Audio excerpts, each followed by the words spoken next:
Ini salah satu judul kuliah kita adalah Inborn Error of Metabolism ya, sama gizi buruk ya, dua ya. Nah, kalau yang pertama ini kita akan bicara sedikit tentang kelainan metabolisme bawaan atau inborn error of metabolism. Sebenarnya inborn error of metabolism ini buat kalian hanya cukup tahu saja kalau dari kompetensinya memang kompetensi spesialis anak yang subspesialis nutrisi dan penyakit metabolik. Kita hanya sekilas saja overview aja bahwa ada suatu penyakit yang namanya inborn error of metabolism. Ini disebabkan oleh kelainan genetik, bisa disebabkan kelainan genetik pada jalur metabolik, sangat jarang ditemukan tetapi dapat ditemukan pada seluruh kelompok usia. Perlu dilakukan screening neonatal dini dan pada keadaan akut harus ditata laksana segera karena dapat menyebabkan disabilitas bahkan kematian. Nah, inborn error of metabolism ini sebenarnya bisa diatasi. Nah, gimana sih dok inborn error of metabolism itu?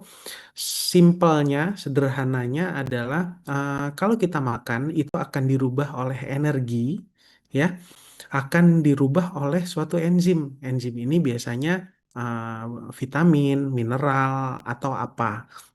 Bisa karena mutasi gen, karena gangguan enzimnya, maka si enzim ini tidak dapat merubah makanan menjadi energi, sehingga enzim ini akan tertumpuk. Enzim ini akan menumpuk, akan bermanifestasi klinis. Nah, penyebabnya sebenarnya pada inborn error of metabolism ini akibat tidak adanya gen yang mengontrol pembentukan enzim yang diperlukan untuk proses fisiologis tertentu. Efeknya terjadi kesalahan proses biokimia. Dan ini sebagian besar akan menyebabkan kelainan metabolisme. Mekus tahun 1971 membuat daftar katalog bahwa ada 800 macam penyakit yang disebabkan oleh gen resesif. Nah, beberapa kelainan metabolisme bawaan yang sering terjadi itu ada fenilketonuria, alkaptonuria, albinisme, kretinisme, dan tirosinosis. Nah, saya mau bicara dikit tentang salah satu yaitu fenilketonuria. Nah, fenilketonuria ini adalah penyakit akibat orang atau seorang individu itu tidak mampu membentuk enzim fenilalanil sehingga fenilalaninnya tidak dirubah menjadi tirosin ya. Kemudian ciri-cirinya apa? Urinnya berwarna hijau, kadar fenilalanin dalam urinnya meningkat, matanya biru, rambutnya putih, kulitnya seperti albino karena kekurangan melanin dan biasanya terjadi retardasi mental. Ini biasanya bersifat karier dan bila diketahui sejak dini maka dapat dilakukan tindakan seperti mengkonsumsi susu di mana susu itu sebenarnya kalau susu standar mengandung fenilalanin. Jadi dia butuh formula khusus yang tidak mengandung fenilalanin. Nah, ini biasanya anak dengan fenilketonuria. Yang kedua yang lebih sering terjadi sebenarnya tirosinosis. Nah, tirosinosis ini akibat tidak adanya enzim tirosinase yang akibatnya apa? Apabila tirosinnya meningkat akan menyebabkan gangguan di hepar, dapat serangan jantung, kejang, perilakunya kacau, gemetar, dan sama nih pigmen kulitnya seperti albino. Tetapi anak tirosinosis biasanya IQ-nya normal. Gimana pencegahannya? Yaitu makan makanan yang tidak mengandung fenilalanin. Ini yang tirosinisme. Nah, saya sedikit mau membuka sebentar. Nah, saya punya suatu penyakit. Ini waktu itu penyakitnya adalah inborn error, salah satu inborn error of metabolism. Ini adalah anak stira. Anak stira pada saat itu berusia 3 tahun.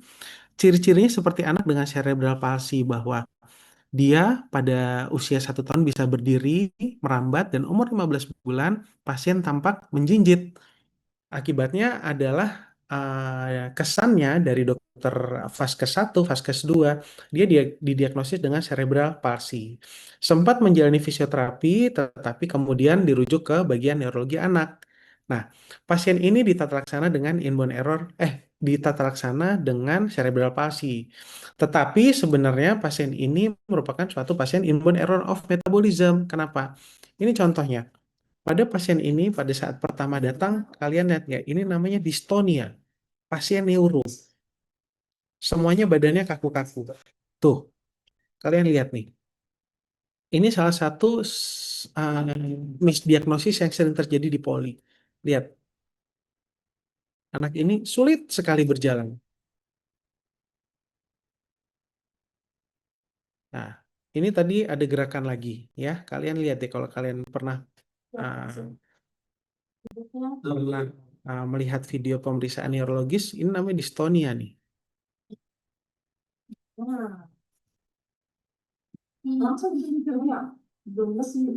Nah, lihat anaknya kaku, ya. Nah, ternyata setelah dilakukan pemeriksaan penunjang semuanya aman nih. MRI nggak ada kelainan, ya. Anak ini kebetulan pada saat saya kemarin sekolah dikonsulkan karena kok seperti inborn error of metabolism. Kenapa? Pada anak ini klinis yang khas adalah dia itu memberat nih klinisnya. Dari pagi itu anaknya seperti biasa saja, seperti anak normal. Tetapi nanti dengan berjalannya waktu anak itu semakin tidak bisa atau sulit melakukan aktivitas. Nah, masalahnya apa? Distonia, ternyata ada masalah talipes equinovarus, setelah lakukan pemeriksaan fisik ada hiperrefleks, keluhannya di perempuan dan ada gait abnormality. Nah, kenapa pada pasien ini suspek inborn error of metabolism? Yang pertama adalah sempat ada periode normal, lalu dia berubah menjadi akut, ya.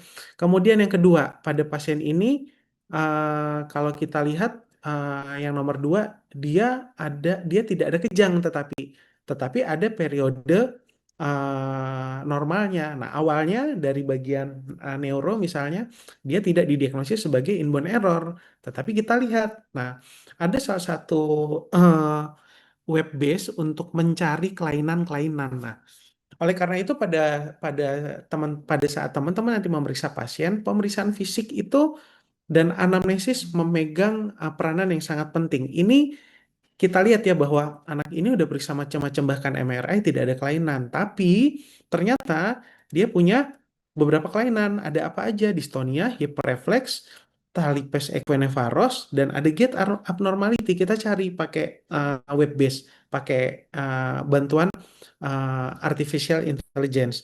Ternyata kalau kita cari dengan kata pencarian ini, ada 5 diferensial diagnosis nih. Ada. Yang pertama adalah dopa responsif dystonia.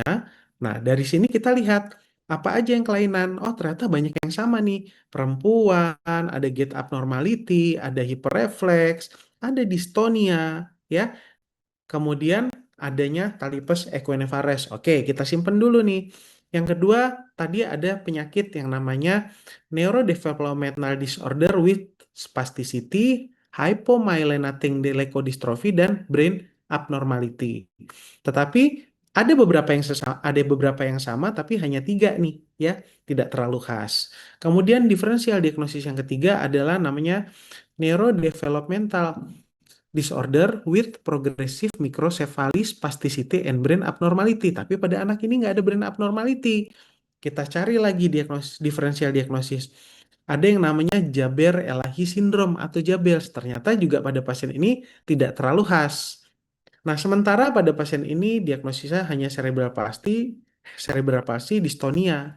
Nah, ternyata setelah kita lakukan pemeriksaan genetik, anak ini didapatkan ada mutasi inkonklusif dari gen GCH1.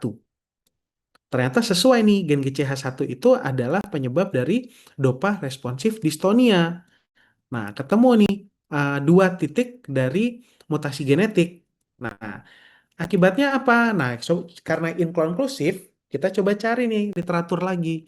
Ada nggak yang mutasinya perubahan asam amino di C248G menjadi A dan C-139T menjadi G? Kita lihat ternyata ada beberapa kasus yang sama. Dan ini kasusnya ditemukan di Rusia bahwa ini merupakan dopa responsif dystonia. Nah, dopa responsif dystonia ini biasanya akibat mutasi dari gen GTP cyclohydrolase 1 atau kita sebutnya GCH Satu, ya. Ini pasien ini terjadi gangguan dopa atau dopamin. Sehingga pada pasien ini biasanya akan misdiagnosis dengan cerebral palsy. Apa yang khas pada pasien ini ada cerebral palsy seperti cerebral palsy, kesulitan berjalan, spasticity atau dystonia. Tapi kalian lihat karakteristiknya adalah diurnal variasi. Jadi dia semakin siang semakin berat keluhannya. Nah, ini tadi pasien yang kita lihat ya, ini saya mencari literatur lagi bahwa oh, ternyata ada nih, ini yang namanya dopa responsif dystonia. Sama pasien ini kurang lebih. Nah, ternyata dopa responsif dystonia ini sebenarnya terapinya sama seperti terapi orang Parkinson, kita kasih levodopa. Ya, kenapa? Ketika dia terjadi distonia, biasanya dopanya rendah tuh. Akibatnya kita berikan uh, levodopa. Pola penurunannya biasanya adalah autosomal resesif, biasanya diturunkan oleh bapaknya dan oleh ibunya nih. Nah, dengan terapi levodopa, akhirnya pasien ini perbaikan. Nah, ini salah satu contoh dari inborn error of metabolism. Nah, kita pindah ke yang kedua, yaitu gizi buruk.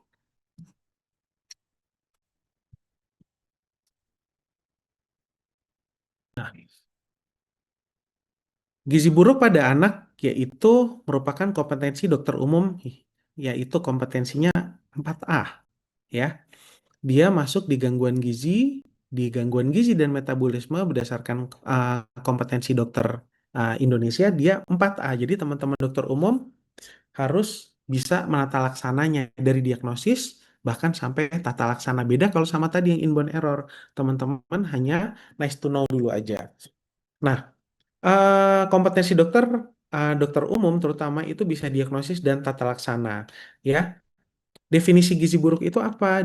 Definisinya adalah gizi balita yang jelek ditandai dari satu atau lebih tanda berikut. Yang pertama adalah adanya edema minimal pada kedua punggung kaki, adanya berat menurut panjang badan atau berat menurut tinggi badan kurang dari -3 standar deviasi, dan lingkar lengan kurang dari 115 mm atau kurang dari 11,5 cm pada anak usia 6 sampai 59 bulan. Nah, Permisi dokter. ya, Mohon maaf ini sepertinya layarnya salah dokter. Ini masih di slide 13 kelainan metabolisme. oke.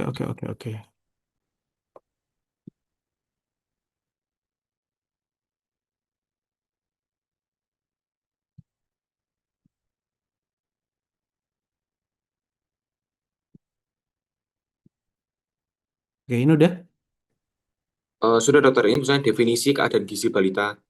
udah ya, Ya, sudah dokter. kelihatan ya. Oke, maaf saya ulang bahwa tadi gizi buruk pada anak ya itu merupakan kompetensi kita. Kompetensi kita yaitu dari mulai pengelolaan informasi, landasan ilmiahnya, keterampilannya dan pengelolaannya. Jadi teman-teman dokter umum itu nanti kompetensinya adalah 4A. 4A ini dari mulai diagnosis dan tata laksana. Nah, malnutrisi itu biasanya terjadi bisa karena penyakit akut maupun kronis ya. Awalnya adalah terjadi kelaparan. Nah, kalau pada penyakit biasanya dia akan terjadi respon inflamasi. Respon inflamasi itu akan menyebabkan katabolisme atau stres sehingga menyebabkan malnutrisi juga. Ada juga infeksi berulang, gangguan fungsi pencernaan, lamanya dia sembuh dari suatu penyakit, dari terutama penyakit yang kronis itu akan menyebabkan malnutrisi.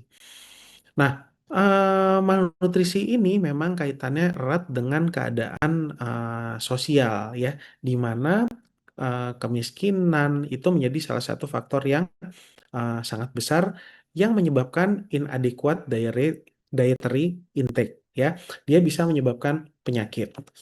Nah, beberapa penyakit yang bisa menyebabkan malnutrisi.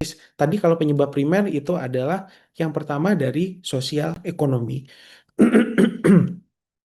Yang kedua adalah memang gizi buruk ini bisa disebabkan oleh kondisi-kondisi sekunder seperti penyakit tadi ya, diare, kemudian penyakit saluran nafas yang berulang, kemudian tuberkulosis, penyakit akibat cacing misalnya.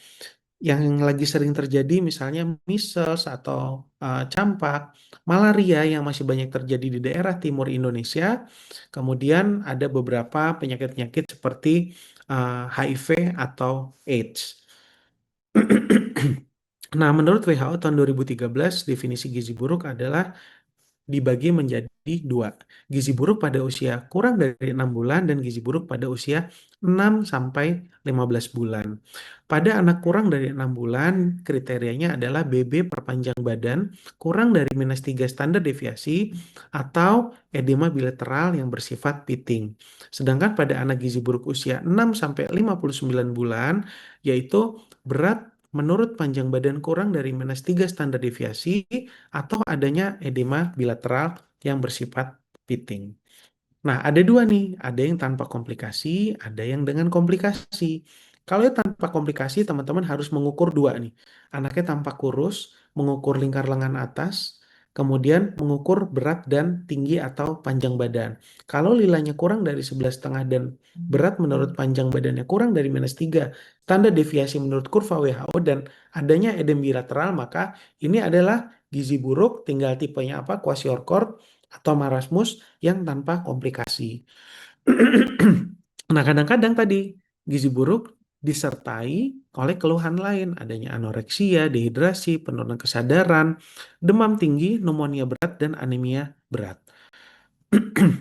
Ini tadi klasifikasinya ya, ada yang moderate, ada yang severe. Di mana biasanya kalau yang severe itu dia dengan adanya edem, ya.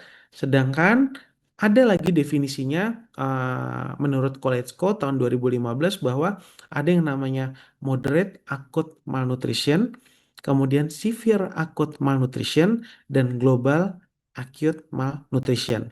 Kalau yang moderate ini itu kalau dibandingkan dengan definisi yang sebelumnya bahwa sama nih, ada lingkar lengan kurang dari 15 dan berat badan kurang dari minus Z-score-nya, berat menurut panjang badannya kurang dari -2. Kalau yang di atas itu antara -2, -3. Jadi sebenarnya kurang lebih sama nih, moderate antara yang lama dan yang baru. Tetapi kalau pada yang severe acute malnutrition itu dia lebih jelek lagi. Berat menurut panjang badannya itu kurang dari -3. Jadi ketika teman-teman mendapatkan berat menurut panjang badan antara -2 sampai -3 dan disertai lingkar lengan atas di antara 115 mm dan 125 mm, maka itu udah bisa disebut moderate acute malnutrition. Kemudian kalau yang severe ini dia disertai edem dan tipenya bisa marasmus atau kwashiorkor. Nah, ketika kalian mendapati seorang anak, baik itu kurang dari 6 bulan maupun pada balita 6 sampai 59 bulan, maka kita harus melakukan pemeriksaan antropometri, berat badan, tinggi badan atau panjang badan, dan lingkar lengan. Pada bayi dari kurang dari 6 bulan dengan satu atau lebih tanda berikut, sama seperti tadi, BB per PB kurang dari -3, ada edem, lemah untuk menyusu, berat badan tidak naik, dan terdapat tanda-tanda komplikasi medis, khusus anak kurang dari 6 bulan, tidak ada pilihan rawat jalan, langsung rawat inap. Sedangkan pada balita 6 sampai 59 bulan, kalau dia dengan satu atau lebih tanda edem, skor Z-skor BB per PB atau TB kurang dari -3 dan lingkar lengan atas kurang dari 11,5 dengan komplikasi anoreksia, dehidrasi, letargi, demam, pneumonia atau anemia berat, itu langsung rawat inap juga, ya.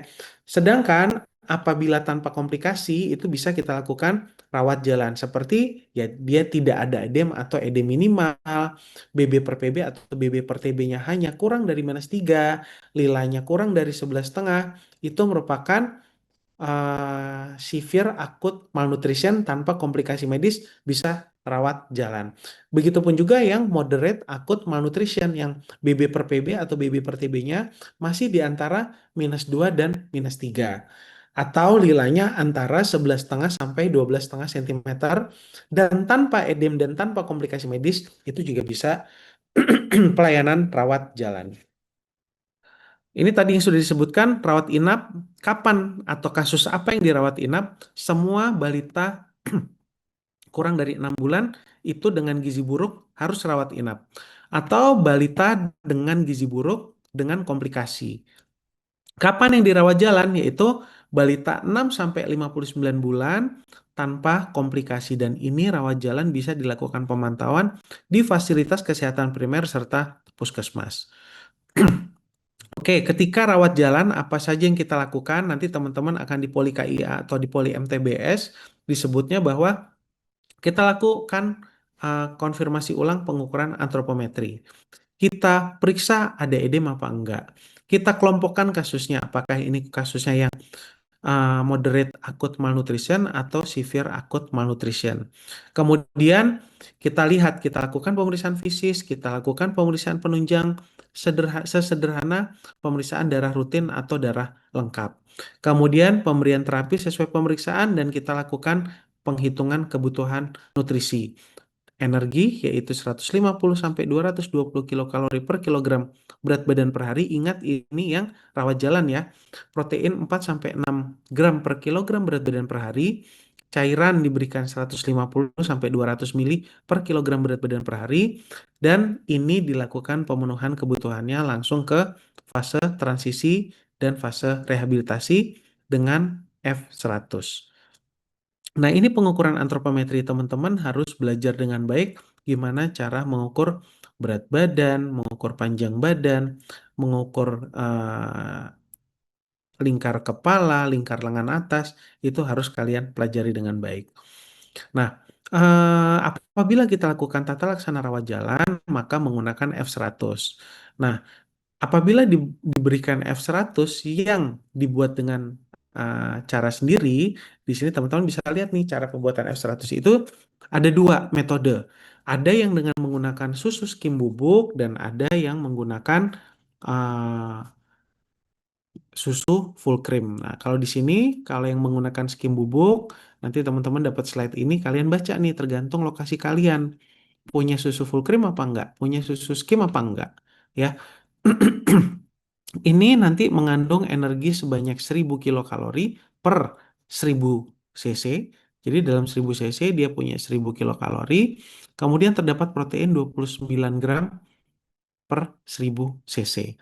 Nah, apabila dia dibuat sendiri seperti resep ini, maka kita perlu suplementasi zat gizi mikro. Apa aja zat gizi mikronya? Vitamin A. Kalau tidak ditemukan tanda defisiensi vitamin A atau tidak ada riwayat campak 3 bulan terakhir, maka diberikan vitamin A dosis tinggi di hari pertama saja. Tetapi bila ditemukan tanda defisiensi vitamin A dan ada riwayat campak dalam 3 bulan terakhir, maka vitamin A-nya diberikan di hari ke-1, kedua, dan ke-15. Nah, selanjutnya vitamin A ini ada dua, kaplet biru yang 100.000 dan kaplet merah yang 200.000. Kemudian suplementasi zat gizi mikro lagi yang diberikan selain vitamin A tadi adanya asam folat 55 mg pada hari pertama dan selanjutnya 1 mg per hari. Kemudian selanjutnya multivitamin yaitu ada vitamin C dan vitamin B kompleks dan diberikan zat besi setelah berat badan mengalami kenaikan. Zat besi ini tidak dapat diberikan pada kondisi infeksi. Dibutuhkan 2 sampai 4 minggu untuk koreksi anemia dan 1 sampai 3 bulan sehingga seorang anak itu bisa menyimpan cadangan zat besi di tubuh. Nah, ini nanti ada tablet besi dan ada sirup besi tergantung ketersediaannya di masing-masing daerah. Kemudian dari rawat jalan ada kapan sih seorang anak bisa keluar dari kriteria rawat jalan? Apabila nilainya di atas 12,5 secara klinis membaik selama 2 minggu atau 2 kali kunjungan, BB per TB-nya juga sudah antara -2, -1. Tidak ada edem dan gizi baik. Kapan rawat inap balita pada gizi buruk? Rawat inap itu kalau yang pertama adalah bayi atau balita gizi buruk berusia kurang dari 6 bulan dan balita gizi buruk yang berusia 6 sampai 59 bulan dengan komplikasi dan atau edema atau dengan berat badan kurang dari 4 kilogram. Nah, kapan rawat inap? Kenapa kita rawat inap? Karena mengupayakan stabilisasi kondisi balita, menangani komplikasi, memberikan makanan untuk kejar tumbuh, memberikan layanan rehabilitasi, dan memberikan layanan rujukan rawat inap kepada balita gizi buruk yang mengalami rawat jalan pada saat nanti selesai di terapi rawat inap. Nah, ketika kita lakukan rawat inap, penilaian awal yaitu kita lihat ada komplikasi atau enggak, atau apakah ada penyerta yang mengancam nyawa. Konfirmasi ulang status gizi buruk dengan melakukan pengukuran berat badan, panjang badan, tinggi badan, dan lingkar lengan atas untuk data awal dan untuk nanti setiap periode kita evaluasi untuk evaluasi. Kemudian hasilnya dicatat pada rekam medis dan pada bagan rawat inap yang biasanya sebenarnya ada tabel tuh. Ada tabel hari ini berat badan berapa, panjang badan berapa. Itu biasa dilakukan selama perawatan, baik itu rawat inap dan nanti selesai pasien ini kembali ke rawat jalan. Kemudian pada tata laksana gizi buruk ini dibagi menjadi fase stabilisasi, fase transisi, dan fase rehabilitasi. Tujuan dari fase stabilisasi ini biasanya dilakukan 2 hari untuk mencegah dan mengatasi hipoglikemia, hipovolemia, dan mencegah dehidrasi. Kemudian dia akan memperbaiki gangguan elektrolit pada fase mulai dari stabilisasi, transisi, dan rehabilitasi. Dan juga mengobati infeksi, memperbaiki kekurangan zat gizi mikro tadi dari vitamin dan mineral, ada vitamin A, vitamin B, vitamin C, dan mineralnya ada asam folat dan suplementasi zat besi. Kemudian nanti kita akan memberikan makanan untuk fase stabilisasi dan transisi, memberikan makanan untuk tumbuh kejar dan memberikan stimulasi untuk tumbuh kembang. Dan nanti kita akan mempersiapkannya untuk tindak lanjut di rumah. Ini fase stabilisasi.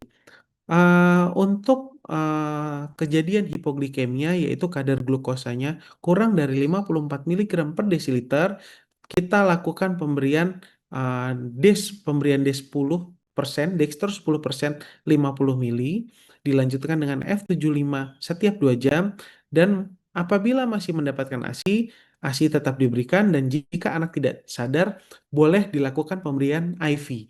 Kalau yang sebelumnya kita lakukan pemberiannya per oral, selanjutnya pemberiannya adalah IV. Ini tadi masih per oral nih, dilanjut sama F75. Jika anak tidak sadar, maka IV D10 5 mili per kilogram berat badan. Kalau anak pada fase stabilisasi terjadi hipotermia, maka hangatkan tubuh balita, kemudian gunakan pemanas, jaga suhu normal antara 36 sampai 37,5 derajat Celcius, dan hindari terjadinya dehidrasi dan gangguan elektrolit serta infeksi. Nah, ini resep F75 dan F100. Ini bahan dasarnya kalau yang tadi adalah saya jelaskan bisa 2 metode menggunakan susu skim dan susu full cream. Kalau ini menggunakan susu skim saja. Formula 75 atau formula 100 itu beda di kandungan kalorinya. Kalau yang F75 itu terdapat 750 kalori per 1000 cc, sedangkan yang F100 1000 kilokalori per 1000 cc. Nah, ini adalah pada saat fase stabilisasi pemberian volume F75 yang disarankan.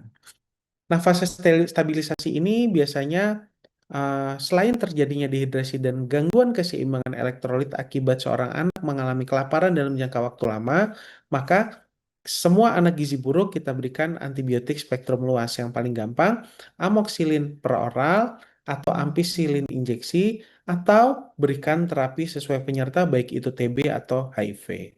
Nah, fase stabilisasi diberikan 1 sampai 2 hari. Apabila anak kurang dari 6 bulan dapat diberikan terapeutik dengan ASI atau infant formula saja, sedangkan pada anak 6 sampai 59 bulan harus diberikan dengan formula 75. Formula 75 ini tujuannya menormalkan kekurangan mikronutrien serta gangguan fisiologis yang terjadi. Dengan kebutuhan kalori 80 sampai 100 kilokalori per kilogram berat badan per hari dan protein 1 sampai 1,5 gram per kilogram berat badan per hari. Dengan kebutuhan cairan 100 sampai 130 mili per kilogram berat badan per hari. Sedangkan pada fase transisi yaitu pada hari ketiga sampai ketujuh menggunakan F100 dengan kebutuhan kalori 100 sampai 150 gram per kilogram berat badan per hari, protein 2 sampai 3 gram per kilogram berat badan per hari, serta cairan 150 mili per kilogram berat badan per hari. Rehabilitasi untuk tumbuh kejar, kebutuhannya sesuai RDA, kebutuhan protein sesuai HH dengan protein energi ratio 10 sampai 15% dan kebutuhan cairan sesuai DERO.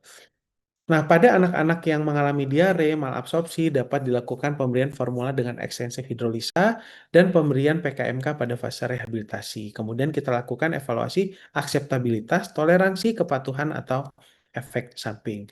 Gimana pada anak-anak yang mengalami dehidrasi sedang? Ini harus dilakukan dengan hati-hati dengan cairan resomal melalui enteral atau melalui nasogastric tube. Ada 3 fase, fase 1, fase 2, dan fase 3. 2 jam pertama kita berikan resoma 5 mili per kilogram berat badan setiap 30 menit. 10 jam selanjutnya kita berikan resoma dengan F75 selang-seling dengan dosis 5 sampai 10 mili per kilogram berat badan per jam masing-masing. Setelah 12 jam, resoma stop hanya F75 setiap 2 jam. Dan apabila diikuti diare, maka setiap diare kita berikan resomal kurang dari 2 tahun yaitu 50 sampai 100 cc dan pada usia 2 tahun 100 sampai 200 cc. Ini tadi prinsip tata laksananya. Nah, ini tadi beberapa kondisi seperti dehidrasi berat tidak sadar, atau gagal resusitasi dapat kita berikan cairan ya. Dosisnya kalau pada yang dehidrasi berat tetapi dia masih sadar yaitu 10 cc per kilogram berat badan, kita evaluasi 30 sampai 60 menit. Kalau pada yang dehidrasi berat tetapi tidak sadar diberikan 15 cc per kilogram berat badan. Ada pilihan apabila gagal resusitasi maka kita berikan transfusi darah 10 cc per kilogram berat badan.